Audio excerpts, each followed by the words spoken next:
Hello and welcome to another Ask Ben W, a series where I get to answer one question every single day. Hello and welcome to another Ask Ben W. This is a series where I get to answer one question about what's going on either in Denver Public Schools or in the world of education and technology between the time where I park my car and when I get to the office. So the question for today comes from, I believe, Christy Cutshall. I'm probably mispronouncing that, but she is working in a charter school and they're redesigning their PD, and she was asking what professional development looks like in Denver Public Schools. And I'm going to start this with a little bit of a preface because I cannot speak for all of the professional development that is going on in Denver Public Schools. We have about 6,000 teachers, about 90,000 students, and that's a lot of professional learning that's happening all around. School-based professional learning, district-based professional learning, informal professional learning like this. There's just a lot that's going on.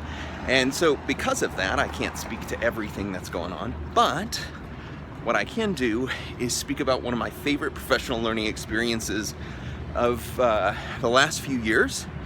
And that was CamCon 2015, at the beginning of this summer. CamCon was a professional learning experience for teachers who are engaged in Project Cam Opener, which is a project that gives teachers and leaders a video toolkit and allows them to engage in reflective practice. And so, based upon that, we had an introduction to the project this past summer, and it was an opportunity for us to actually kind of rethink professional learning a little bit and the way in which people opt into it. And so the biggest thing that we wanted to think about was the marriage of the informal and formal learning experiences.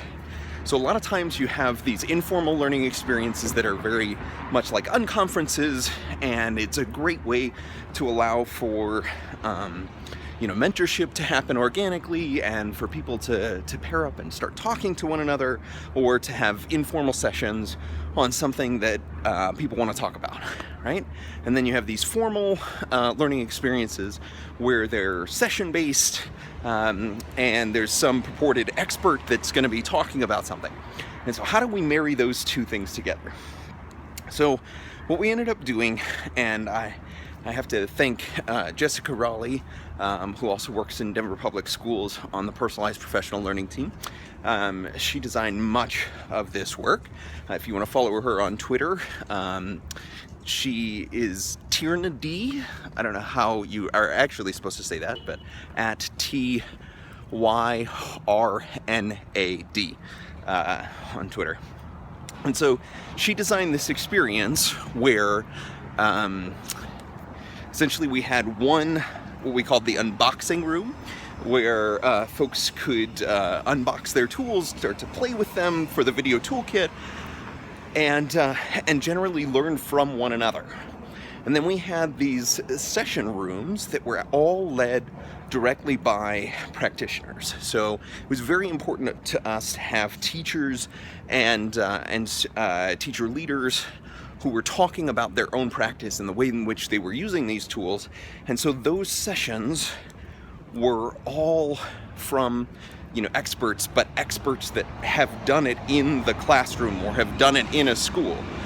And so the marriage of the unboxing room that you could come in and out of, and that you could receive direct support from us, and the sessions that were formal and had a formal topic, but that were done by experts who have been there, right? Who have talked about these things and, worked with the tools and captured video, that it actually ended up being sort of I wouldn't say perfect, but a much more aligned professional learning experience, rather than looking at it just from the perspective of, well, we need formal sessions or we need an unconference.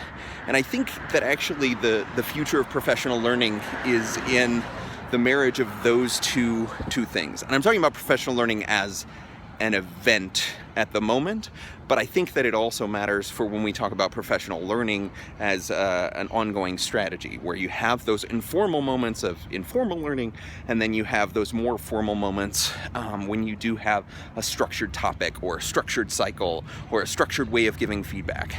So that's sort of my thoughts around where to look for different resources.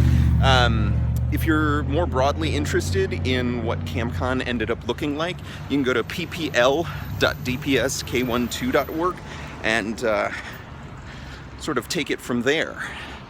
So I did want to kind of talk about what I saw on the hashtag a little bit. So I'm going to take a detour and go through a back sort of alleyway here. So on Ask Ben W, the hashtag, there have been a couple of really amazing questions, and I really want to try and make sure that I can actually get to all of them. And so it's important to me that I'm able to respond directly to a question, but then also think about how does it fit, and how does it fit in the broader conversation. And so I've asked other people to start doing, their own ask questions. And so if there are other hashtags that I can follow and I can respond to that you guys are creating, let me know. Because I'd love to ask someone else the questions that I'm grappling with and have this conversation, have the long-standing conversation back and forth, and the way in which our videos are interacting with one another. So anyway, that's a long way of saying, if you have another question, please do ask on Twitter, hashtag AskBenW. But also, if you have a thought of creating your own channel for asking and answering questions, I'd love to be in collaboration with you. So thank you so much for watching. I will see you on my next walk to work.